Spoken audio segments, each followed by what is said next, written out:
আমাদের দাবি একটাই যে এরকম দুর্নীতিবাজ কাউকে আমরা আমাদের ভার্সিটিতে আনতে চাচ্ছি না। যার রেকর্ড খারাপ, যে ভার্সিটিতে যে অপকর্মগুলো করছে এগুলোর রেকর্ডগুলো কিন্তু আমাদের এখানে প্রত্যেকটা স্টুডেন্টদের কাছে আছে।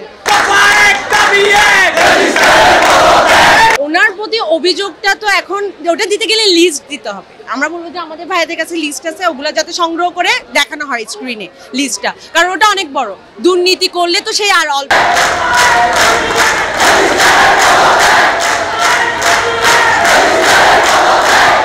যিনি আমাদের এখানে ভিসি আসবেন উনি ভেটেরিনারিতে থাকতে, মানে হচ্ছে অ্যানিমাল সায়েন্স বিশ্ববিদ্যালয়ে থাকতে উনি কিন্তু অনেক স্টুডেন্টদেরকে এরকম বাইর করে দিছে, ছাত্র শিবিরের ট্যাগ দিয়ে দিয়ে অনেক শিক্ষক থেকে শুরু করে ছাত্রদেরকে নিয়ন্ত্রণ করার চেষ্টা করছে, ওনার রাজনীতি প্রভাব খাটাই। তো এরকম একজনকে কেন আমরা আমাদের ভার্সিটিতে গ্রহণ করব? ইভেন ছাত্র আন্দোলনের সময় একটা স্টুডেন্টরা মানে আন্দোলনে থাকার কারণে এরকম অনেক ছাত্রদেরকে বহিষ্কার করা হয়েছে, এরকম অনেক শিক্ষার্থীকে বহিষ্কার করা হয়েছে। কোনো এভিডেন্স ছাড়া উনি এই বহিষ্কারগুলো করছে, এভিডেন্স সহ কিন্তু করেনি, উনি এভিডেন্স ছাড়াই এইসব স্টুডেন্টদেরকে বহিষ্কার করছে ছাত্র শিবিরের ট্যাগ দিয়ে।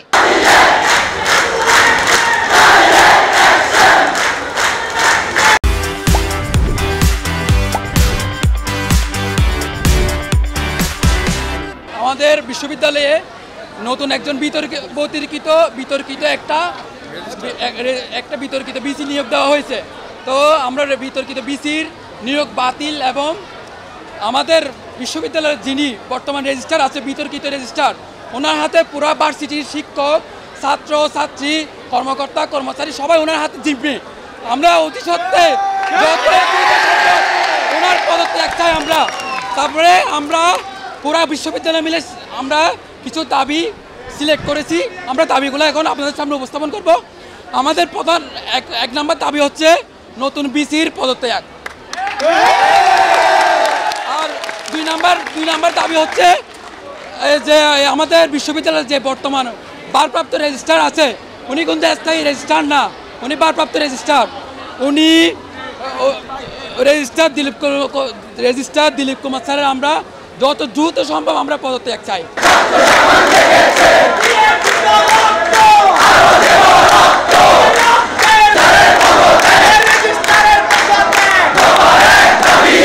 আমাদের প্রথম দাবি হচ্ছে নতুন বিতর্কিত যে বিসিকে নিয়োগ দেওয়া হয়েছে অতি সত্বর তার নিয়োগ বাতিল করতে হবে।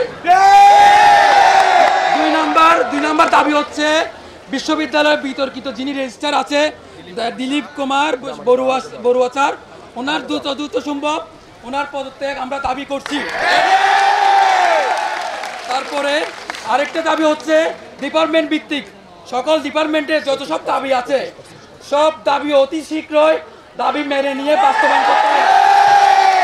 আরেকটা মহামূল্যবান দাবি হচ্ছে আমাদের প্রতিটা ডিপার্টমেন্টে আমরা গত ছাত্র আন্দোলনে সবাই প্রত্যক্ষ পরোক্ষভাবে জড়িত ছিল, তো এবং সবাই যথেষ্ট রাস্তায় ছিল। তো আমরা আহ্বান করব, আমরা দাবি জানাচ্ছি প্রতিটা ডিপার্টমেন্টকে 25% ওয়েবার ঘোষণা করতে হবে। এই হচ্ছে আমাদের প্রধান দাবি।